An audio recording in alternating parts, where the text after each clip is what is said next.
Hi ಎಲ್ಲರಿಗೂ ನನ್ನ ಕಲ್ಪನಾ ಲೋಕ ಯೂಟ್ಯೂಬ್ ಚಾನಲ್ಗೆ ಆತ್ಮೀಯವಾದ ಸ್ವಾಗತ.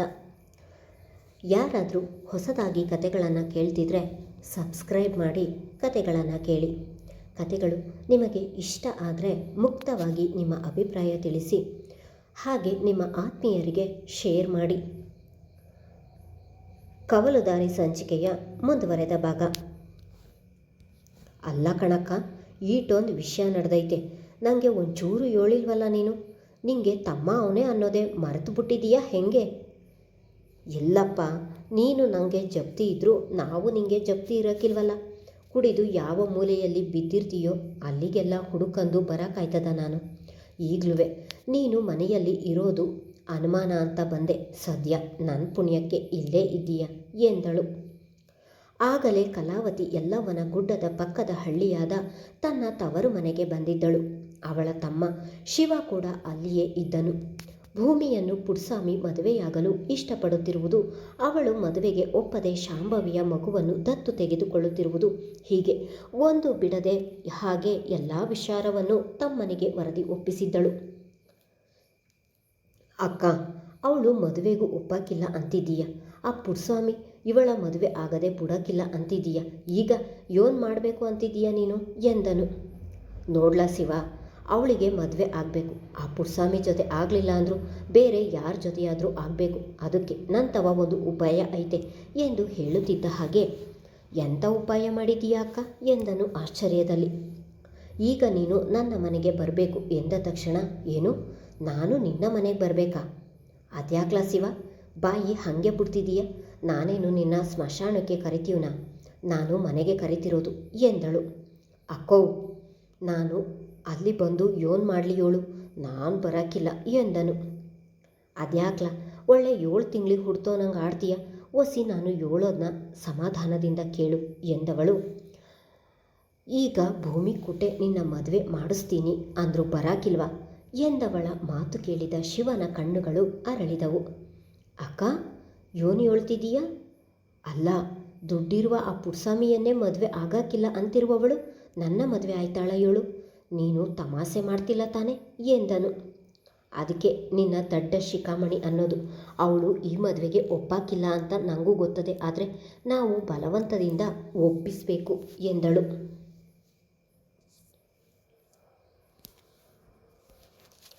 ತಂದೆ ತಾಯಿ ಇಲ್ಲದೆ ಬೆಳೆದಿರೋ ಕೂಸು ಇವನು. ಚೆಂದಾಗಿ ಬುದ್ಧಿ ಹೇಳಿವ್ನಿ. ಇನ್ಮ್ಯಾಕೆ ಕುಡಿಯಾಕಿಲ್ಲ ಅಂತ ನನ್ನ ಮ್ಯಾಕೆ ಆಣೆ ಮಾಡವನೆ. ಸ್ವಲ್ಪ ದಿನ ಇಲ್ಲೇ ಇರಲಿ ಅಂತ ಕರ್ಕೊಂಡು ಬಂದೀವ್ನಿ. ನನ್ನ ಜೊತೆ ಹೊಲದ ಕೆಲಸ ಮಾಡ್ಕೊಂಡು ದನ ಮೇಯಿಸ್ಕೊಂಡು ಇನ್ಮ್ಯಾಕೆ ಇಲ್ಲೇ ಇರ್ತಾನೆ ಎಂದು ಗಂಡನಿಗೆ ಹೇಳಿದವಳು. ಅಲ್ವೇನ್ಲ ಶಿವ ಎಂದು ತಮ್ಮನೆಡೆಗೆ ತಿರುಗಿ ಅವನ ರಟ್ಟೆ ಜಿಗುಟಿ ಹೇಳಿದಳು. ಆಗಲೇ ಅಕ್ಕ ತಮ್ಮ ಒಂದು ಯೋಜನೆಯನ್ನು ಹಾಕಿಕೊಂಡು ಮನೆಗೆ ಬಂದಿದ್ದರು. ಅವರು ಹಾಕಿದ ಕೆಟ್ಟ ಯೋಜನೆಯನ್ನು ಸಫಲ ಮಾಡುವುದರಲ್ಲಿದ್ದರು. ಹ್ಞೂ ಅಕ್ಕ, ಇನ್ಮ್ಯಾಕೆ ನಾನು ಕುಡಿಯಾಕಿಲ್ಲ. ನೀನು ಹೇಳ್ದಂಗೆ ಕೇಳ್ಕೊಂಡು ಇರ್ತೀನಿ. ನನಗೂ ನಿನ್ನ ಬಿಟ್ರೆ ಬೇರೆ ಯಾರವರೇ ಹೇಳು? ಅದಕ್ಕೆ ನಿನ್ನ ಜೊತೆನೇ ಇರುಮ ಅಂತ ನಿರ್ಧಾರ ಮಾಡೀನಿ ಎಂದು ಅಮಾಯಕನ ರೀತಿ ಮುಖ ಮಾಡಿ ಹೇಳಿದನು. ನಮಗೆ ಉಣ್ಣಾಕೆ ಅನ್ನಿಲ್ಲ, ಅದರೊಳಗೆ ಈ ದಂಡಪಿಂಡ ಬ್ಯಾರೆ. ಹಂಗಂತ ಇವನ್ನ ಇಲ್ಲಿ ಇರೋದು ಬೇಡ ಅಂತಲೂ ಹೇಳಕ್ಕೆ ಆಗಾಕಿಲ್ಲ. ಹೆಂಗಾದರೂ ಇದ್ಕೊಂಡು ಸಾಯಲಿ ಎಂದು ಮನದಲ್ಲಿಯೇ ನುಡಿದುಕೊಂಡಿದ್ದರು ಪದ್ದಣ್ಣ. ಭೂಮಿ, ನಿನ್ನ ಮಗಳಂತೆ ಇವಳು ಅಕ್ಕ ಹೇಳಿದ್ಲು. ಮುಂದಿನ ತಿಂಗಳು ದತ್ತು ತಗತಿಯಂತೆ. ಒಳ್ಳೆ ಕೆಲಸ ಮಾಡ್ತಿದ್ದೀಯ ಬಿಡು. ವಿಷಯ ಕೇಳಿ ಭಾಳ ಖುಷಿಯಾಯಿತು. ನಾನು ಹೆತ್ತ ಮಕ್ಕಳಿಗೆ ಯಾರು ಬೇಕಾದರೂ ತಾಯಿ ಆಗ್ಬೋದು, ಆದರೆ ಯಾರೋ ಹೆತ್ತ ಮಗಿಗೆ ನೀನು ತಾಯಿ ಆಗ್ತಿದ್ದೀಯಲ್ಲ, ನಿಂದು ದೊಡ್ಡ ಗುಣ ಬಿಡು ಎಂದವನೇ ನೆಲದಲ್ಲಿ ಆಟವಾಡುತ್ತಿದ್ದ ದೀಪಾಳನ್ನು ತೋಳಿಗೇರಿಸಿಕೊಂಡಿದ್ದನು. ಅವನ ಮಾತನ್ನು ಕೇಳಿದ ಭೂಮಿ, ಭೂತದ ಬಾಯಿಯಲ್ಲಿ ಭಗವದ್ಗೀತೆ ಬರುತ್ತಿದೆ ಎಂದುಕೊಂಡವಳಿಗೆ ಅವನು ದೀಪಾಳನ್ನು ಎತ್ತಿಕೊಳ್ಳುತ್ತಿದ್ದ ಹಾಗೆ ಭಯ ಆವರಿಸಿತು. ಒಡನೆಯೇ ಮಗುವನ್ನು ಅವನ ಕೈಯಿಂದ ಕಸಿದುಕೊಂಡವಳು, ನೋಡು, ನೀನು ಈ ಮನೆಯಾಗೆ ಇರ್ತೀಯ ಅಂದರೆ ನನಗೇನು ತೊಂದರೆ ಇಲ್ಲ, ಆದರೆ ನನ್ನ ಮಗಳನ್ನು ಮುಟ್ಟಬಾರ್ದು. ನೀನು ನನ್ನ ಮಗಳನ್ನು ಎತ್ತಿಕೊಳ್ಳುವುದು ನನಗೆ ಇಷ್ಟ ಇಲ್ಲ ಎಂದು ಕೋಪದಲ್ಲಿಯೇ ಹೇಳಿ ಮಗುವನ್ನು ಅವಚಿ ಬಿಗಿಯಾಗಿ ಹಿಡಿದಳು. ಅವನು ಮಗುವನ್ನು ಎತ್ತಿಕೊಳ್ಳುತ್ತಿದ್ದ ಹಾಗೆ ಅರಿಯದ ನೋವು ಅವಳನ್ನು ಕಾಡತೊಡಗಿತು. ಏನೋ ಒಂದು ಭಯ ಮನದ ಮೂಲೆಯಲ್ಲಿ ಅವಳನ್ನು ಎಚ್ಚರಿಸಿದಂತಾಯಿತು. ಅದ್ಯಾಕಂಗಾಡ್ತೀಯ ಭೂಮಿ? ನನ್ನ ತಮ್ಮ ಇವನು ಹುಲಿನ ಸಿಂಹನ? ನಿನ್ನ ಮಗಳನ್ನು ತಿಂದು ಬಿಡ್ತಾನೆ ಅಂತ ಹೀಗೆ ಹೇಳ್ತಿದ್ದೀಯಲ್ಲ. ಅವನಿಗೂ ಮಕ್ಕಳು ಅಂದರೆ ತುಂಬ ಆಸೆ, ಅದರಲ್ಲೂ ಹೆಣ್ಣು ಮಕ್ಕಳು ಅಂದರೆ ಇಷ್ಟ ಅವಂಗೆ. ಅದೇ ಪಿರುತಿಯಿಂದ ಎತ್ಕೊಂಡ್ರೆ ನಿಂಗೇನು ಕಷ್ಟ ಎಂದು ಅಲ್ಲಿಯೇ ನಿಂತಿದ್ದ ಕಲಾವತಿ ಗದರಿದಳು. ನೋಡು ಚಿಕ್ಕವ್ವ, ನಿನ್ನ ತಮ್ಮನಿಗೆ ಹೆಣ್ಣು ಮಕ್ಕಳು ಇಷ್ಟ ಆದರೆ ಅವನು ಒಂದು ಹೆಣ್ಣು ಮಗುವನ್ನು ದತ್ತು ತೆಗೆದುಕೊಂಡು ಸಾಕಲಿ. ಅದು ಬಿಟ್ಟು ನನ್ನ ಮಗಳನ್ನು ಮುಟ್ಟುವುದು ಎತ್ತಿಕೊಳ್ಳುವುದು ಮಾಡಿದರೆ ನಾನು ಸುಮ್ಮನಿರುವುದಿಲ್ಲ. ಅದು ನನಗೆ ಇಷ್ಟವೂ ಆಗುವುದಿಲ್ಲ ಎಂದು ಹೇಳಿದವಳು ಮಗುವನ್ನು ಕರೆದುಕೊಂಡು ಆಚೆ ಹೋಗಿದ್ದಳು. ಭೂಮಿಯ ಮಾತಿನಿಂದ ಕಲಾವತಿಗೆ ಕೋಪ ತಾರಕಕ್ಕೇರಿತು. ಅಲ್ಲಿ ಪದ್ದಣ್ಣ ಕುಳಿತಿರುವುದನ್ನು ನೋಡಿ ಹಾಗೆ ಸುಮ್ಮನಾದವಳು, ನೀನ್ಯಾಕೆ ಬ್ಯಾಸರ ಮಾಡ್ಕತೀಯ ಶಿವ? ಇತ್ತೀಚೆಗೆ ನಮ್ಮ ಭೂಮಿ ನೇರವಾಗಿ ಮಾತಾಡೋದನ್ನ ಕಲ್ತವಳೆ. ಅಲ್ಲದೆ ಆ ಮಗು ಮೇಲೆ ಇವಳಿಗೆ ಬಹಳ ಪಿರುತಿ, ಅದಕ್ಕೆ ಹಾಗೆಲ್ಲ ಮಾತಾಡೋಳೆ. ಹೋಯ್ತಾ ಹೋಯ್ತಾ ಅವಳೆ ಸರಿ ಹೋಯ್ತಾಳೆ ಬಿಡು ಎಂದು ಭೂಮಿಯ ಮಾತು ಕೇಳಿ ಅವಳ ಮೇಲೆ ಕೋಪ ಮಾಡಿಕೊಂಡು ನಿಂತಿದ್ದ ತಮ್ಮನ ಮುಖದ ಮೇಲೆ ಇವಳೇ ಬೇಸರದ ಬಣ್ಣ ಹಚ್ಚಿ ಅವನಿಗೆ ಸಮಾಧಾನವನ್ನು ಕೂಡ ಅವಳೇ ಮಾಡುತ್ತಿದ್ದಳು. ಇಷ್ಟೆಲ್ಲ ತೋರಿಕೆಯ ಮಾತುಗಳು ಅಲ್ಲಿ ಪದ್ದಣ್ಣ ಕುಳಿತಿದ್ದಾರೆ ಎನ್ನುವ ಒಂದೇ ಒಂದು ಕಾರಣಕ್ಕೆ. ಭೂಮಿ ತನ್ನ ಮಗಳು ದೀಪಾಳನ್ನು ಮನೆಗೆ ಕರೆದುಕೊಂಡು ಬಂದಾಗಿನಿಂದ ಅವಳನ್ನು ಒಂದು ನಿಮಿಷವೂ ಬಿಡದೆ ಸೋಮಣ್ಣನ ಮನೆಗೆ ಕೆಲಸಕ್ಕೂ ಕೂಡ ಕರೆದುಕೊಂಡು ಹೋಗುತ್ತಿದ್ದಳು. ಅಲ್ಲಿ ಮಗುವನ್ನು ಸೋಮಣ್ಣನ ತಾಯಿಯ ಜೊತೆ ಆಟವಾಡಲು ಬಿಟ್ಟು ಮನೆ ಕೆಲಸ ಎಲ್ಲವನ್ನು ಮಾಡುತ್ತಿದ್ದಳು. ಸೋಮಣ್ಣನ ತಾಯಿಯ ಒತ್ತಾಯದಿಂದ ಮಗುವಿಗೆ ಊಟವನ್ನು ಅಲ್ಲಿಯೇ ತಿನ್ನಿಸುತ್ತಿದ್ದಳು. ಊಟ ತಿನ್ನಿಸಿ ಸಂಜೆ ತನಕ ಅಲ್ಲೇ ಆಟ ಆಡಿಸಿಕೊಂಡು ಮನೆಗೆ ಬರುತ್ತಿದ್ದಳು. ಮನೆಗೆ ಬಂದರೂ ಸಹ ಮಗುವನ್ನು ಜೊತೆಯಲ್ಲಿಯೇ ಇರಿಸಿಕೊಂಡು ಅಡುಗೆ ಮಾಡಿ ಮನೆ ಕೆಲಸ ಕೂಡ ಮಾಡುತ್ತಿದ್ದಳು. ಅವಳು ನೀರು ತರಲು ಹೊರಗೆ ಹೋಗಬೇಕಾದ್ರೆ ಮಾತ್ರ ಪದ್ದಣ್ಣನ ಕೈಗೆ ಕೊಟ್ಟು ಹೋಗುತ್ತಿದ್ದಳು. ಪದ್ದಣ್ಣನ ಕೆಮ್ಮು ಕೂಡ ದಿನೇ ದಿನೇ ಹೆಚ್ಚುತ್ತಿತ್ತು. ಸೋಮಣ್ಣ ತಿಂಗಳ ಸಂಬಳ ಇನ್ನೂ ಕೊಡದೇ ಇದ್ದ ಕಾರಣ ಸಂಬಳ ಬಂದ ನಂತರ ಜಿಲ್ಲಾಸ್ಪತ್ರೆಗೆ ಕರೆದುಕೊಂಡು ಹೋಗಬೇಕು ಎಂದು ನಿರ್ಧರಿಸಿದ್ದಳು. ಮಗುವನ್ನು ತಂದೆಯ ಕೈಗೆ ನೀಡಲು ಅವಳಿಗೂ ಒಂದು ಭಯ. ತಂದೆಯ ಕೆಮ್ಮು ಮಗುವಿನ ಆರೋಗ್ಯದ ಮೇಲೆ ಕೆಟ್ಟ ಪರಿಣಾಮ ಬೀರುತ್ತದೆ ಎನ್ನುವ ಭಯ ಅವಳಲ್ಲಿ ಇದ್ದೇ ಇತ್ತು. ಆದರೂ ಬೇರೆ ದಾರಿ ಇಲ್ಲದೆ ನೀರು ತರಲು ಹೋಗುವಾಗ ಮಗಳನ್ನು ಪದ್ದಣ್ಣನ ಕೈಗೆ ಕೊಟ್ಟು ಹೋಗುತ್ತಿದ್ದಳು. ಹಾಗೆ ಹೊರಗೆ ಹೋದರೂ ಸಹ, ಅಪ್ಪಯ್ಯ, ನೀನು ಮಗುವಿನ ಮುಂದೆ ಕೆಮ್ಮಬೇಡ, ಬಟ್ಟೆಯನ್ನು ಬಾಯಿಗೆ ಹಿಡಿದು ಕೆಮ್ಮು, ಅವಳನ್ನು ನೆಲದಲ್ಲಿ ಕೂರಿಸಿ ದೂರದಲ್ಲಿ ಆಟವಾಡಿಸು ಎಂದು ಹೇಳಿಯೇ ಹೋಗುತ್ತಿದ್ದಳು. ಆಗಲೇ ಪದ್ದಣ್ಣನ ಶರೀರ ಸೋತು ಹೋಗಿದ್ದರಿಂದ ಆ ಮಗುವನ್ನು ಸಹ ಎತ್ತಿಕೊಳ್ಳಲು ಶಕ್ತರಾಗಿರಲಿಲ್ಲ. ನೆಲದಲ್ಲಿ ಕೂರಿಸಿಕೊಂಡು ತಾವು ದೂರದಲ್ಲಿ ಸ್ವಲ್ಪ ಹೊತ್ತು ಆಟವಾಡಿಸುತ್ತಿದ್ದರು ಅಷ್ಟೆ. ಆಗಲೇ 2.5 ವರ್ಷಕ್ಕೆ ದೀಪ ತುಂಬ ಚುರುಕಾಗಿದ್ದಳು. ಒಂದೆಡೆ ನಿಲ್ಲುತ್ತಿರಲಿಲ್ಲ. ಅವಳನ್ನು ಹಿಡಿಯುವುದೇ ಹರಸಾಹಸವಾಗಿತ್ತು ಭೂಮಿಗೆ. ತನ್ನ ಮನದಲ್ಲಿ ಏನೇ ನೋವಿದ್ದರೂ ಆ ಮಗುವಿನ ಮುಖ ನೋಡಿ, ಅವಳ ಆಟ ನೋಡಿ ಎಲ್ಲವನ್ನು ಮರೆಯುತ್ತಿದ್ದಳು. ಕಲಾವತಿಯ ತಮ್ಮ ಶಿವ ಮಾತ್ರ ಸಿಕ್ಕ ಸ್ವಲ್ಪ ಅವಕಾಶವನ್ನು ಬಿಡದೆ ಆಗಾಗ ದೀಪಾಳನ್ನು ಎತ್ತಿಕೊಳ್ಳಲು ನೋಡುತ್ತಿದ್ದನು. ಆ ಮಗುವಿಗೆ ಹತ್ತಿರವಾಗಬೇಕು ಎನ್ನುವ ಯೋಚನೆ ಅವನದು. ಆದರೆ ಭೂಮಿ ಅದಕ್ಕೆ ಎಂದಿಗೂ ಅವಕಾಶವನ್ನೇ ಕೊಡುತ್ತಿರಲಿಲ್ಲ. ಕಣ್ಣಲ್ಲಿ ಕಣ್ಣಿಟ್ಟು ತನ್ನ ಮಗಳನ್ನು ನೋಡಿಕೊಳ್ಳುತ್ತಿದ್ದಳು. ಭೂಮಿ ಇನ್ನು ಕಾಲೇಜಿಗೆ ಬರುವುದಿಲ್ಲ. ಅವಳ ಜೀವನ ಅಲ್ಲೇ ನಿಂತು ಹೋಯಿತು ಎಂದು ಬೇಸರವಾಗಿದ್ದನು ಕರ್ಣ. ಇನ್ನು ಅವಳಿಗೆ ಹೇಳಿ ಯಾವ ಪ್ರಯೋಜನ ಇಲ್ಲ ಎಂದು ತಿಳಿದು ತಮ್ಮ ಊರಿನಿಂದ ದೂರದ ಪಟ್ಟಣದಲ್ಲಿ BSc ಓದಲು ಕಾಲೇಜಿಗೆ ಸೇರಿಕೊಂಡಿದ್ದನು. ಅಲ್ಲಿ ಹಾಸ್ಟೆಲ್ ವ್ಯವಸ್ಥೆ ಕೂಡ ಆಗಿತ್ತು. ವೀರಣ್ಣ ಹೋಗಿ ಎಲ್ಲ ವ್ಯವಸ್ಥೆಯನ್ನು ಮಾಡಿ ಬಂದಿದ್ದರು. ಇನ್ನೊಂದು ತಿಂಗಳಲ್ಲಿ ಪಟ್ಟಣಕ್ಕೆ ಓದಲು ಹೋಗಲು ತಯಾರಾಗಿದ್ದನು ಕರ್ಣ. ಅಂದು ಮೊದಲ ಬಾರಿಗೆ ಭೂಮಿಯನ್ನು ಕೋರ್ಟ್ ಬಳಿ ಕರೆದುಕೊಂಡು ಬಂದಿದ್ದರು ಶಿವಶಂಕರ್ ಮೇಷ್ಟ್ರು. ತನ್ನ ಮಗಳನ್ನು ಜೊತೆಯಲ್ಲಿಯೇ ಕರೆದುಕೊಂಡು ಬಂದಿದ್ದಳು. ಕೋರ್ಟ್ ಆವರಣದ ಮುಂದೆ ಒಬ್ಬ ಲಾಯರ್ ಜೊತೆ ಶಿವಶಂಕರ್ ಮೇಷ್ಟ್ರು ತಾವು ಕರೆತಂದಿದ್ದ ಪೊಲೀಸಿನವರ ಜೊತೆ ಕುಳಿತು ಭೂಮಿಯ ಜೀವನದಲ್ಲಾದ ಘಟನೆಯನ್ನು ಎಲ್ಲವನ್ನು ಬಿಡಿಸಿ ಅವರ ಮುಂದೆ ಹೇಳಿದ್ದರು.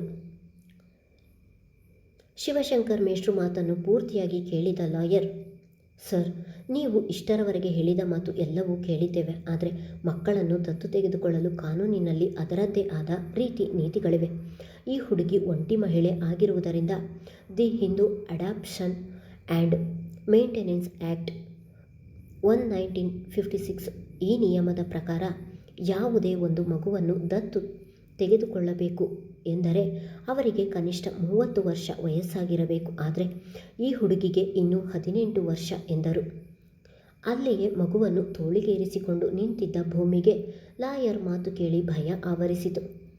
ನನ್ನ ಮಗಳನ್ನು ನನ್ನಿಂದ ದೂರ ಮಾಡುತ್ತಾರೆ ಎನ್ನುವ ಯೋಚನೆ ಬಂದು ಆಗಲೇ ತುಂಬ ಹೆದರಿದಳು ಭೂಮಿ.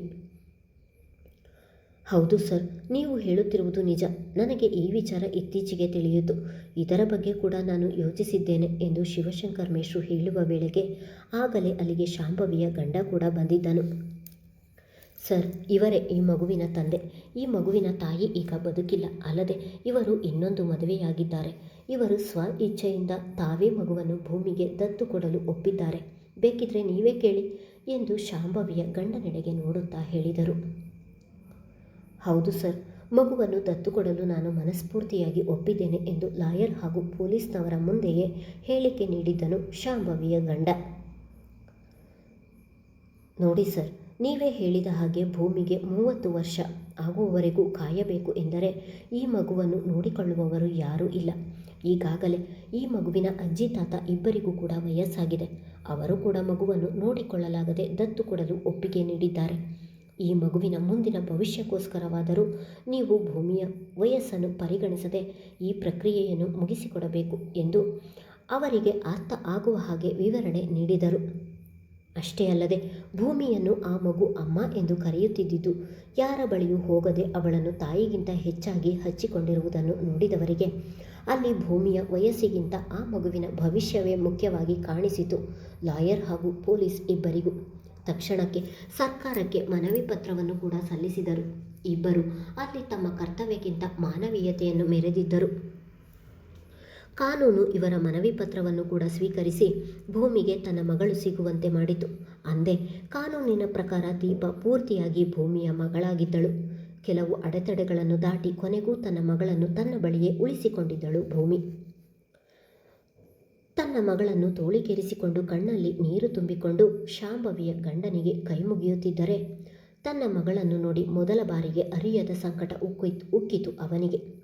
ಸುಲಭವಾಗಿ ಇನ್ನೊಂದು ಮದುವೆಯಾಗಲು ತನ್ನ ಮಗಳನ್ನು ಹುಟ್ಟಿದ ದಿನದಿಂದಲೇ ತಿರಸ್ಕಾರ ಮಾಡಿದವನಿಗೆ ಈಗ ತಂದೆ ಎಂಬ ಪದದ ಮೇಲೆ ಆಸೆಯ ಜೊತೆಗೆ ಮಗಳ ಮೇಲೆ ಪ್ರೀತಿ ಹೆಚ್ಚ ಹುಟ್ಟಿದಂತಾಗಿತ್ತು. ಆದರೆ ಮಿಂಚಿ ಹೋದ ಕಾಲಕ್ಕೆ ಚಿಂತಿಸಿ ಯಾವ ಪ್ರಯೋಜನವೂ ಇಲ್ಲ ಎನ್ನುವುದು ಕೂಡ ಆಗಲೇ ಅರಿವಾಗಿತ್ತು ಅವನಿಗೆ. ಎಷ್ಟೇ ತಡೆದರೂ ಅವನ ಸಂಕಟ ನಿಲ್ಲುತ್ತಿರಲಿಲ್ಲ. ಒಮ್ಮೆ ಅದೇ ಅಪ್ಯಾಯತೆಯಿಂದ ಆ ಮಗುವಿನ ತಲೆ ನೇವರಿಸಿದವನು, ಭೂಮಿ, ಇವಳು ನನ್ನ ಮಗಳು ಎಂದು ಹೇಳಲು ನನಗೆ ಯಾವ ಯೋಗ್ಯತೆ ಇಲ್ಲ. ಒಂದು ನೆಮ್ಮದಿಯ ವಿಚಾರ ಏನು ಗೊತ್ತಾ? ನನ್ನ ಮಗಳು ತಾಯಿ ಇಲ್ಲದ ತಬ್ಬಲಿಯ ರೀತಿ ಬೆಳೆಯುವುದಿಲ್ಲ. ಅವಳಿಗೆ ನೀನೇ ತಂದೆ ತಾಯಿ ಎರಡೂ ಆಗಿ ನೋಡಿಕೊಳ್ಳುತ್ತೀಯ ಎಂದು ನನಗೂ ಗೊತ್ತು ಎಂದು ಹೇಳಿದವನ ಗಂಟಲು ಕಟ್ಟಿದಂತಾಯಿತು. ಅದೇ ಸಂಕಟದಲ್ಲಿ ಒಡನೆ ಅಲ್ಲಿ ನಿಲ್ಲದೆ ಹೊರಟು ಹೋಗಿದ್ದನು. ಅವನ ಮಾತು ಕೇಳಿದ ಭೂಮಿಗೇಕೋ ಸಂಕಟವಾಯಿತು. ತಾನು ಅವರ ಮಗಳನ್ನು ಕಿತ್ತುಕೊಂಡೆ ಎನ್ನುವ ನೋವು ಕಾಡತೊಡಗಿತು.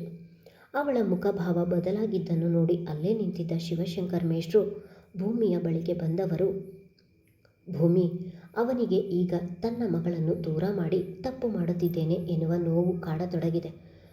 ಅವನ ಒಳಗಿರುವ ಒಬ್ಬ ತಂದೆ ಈಗ ಜಾಗೃತವಾಗಿದ್ದಾನೆ.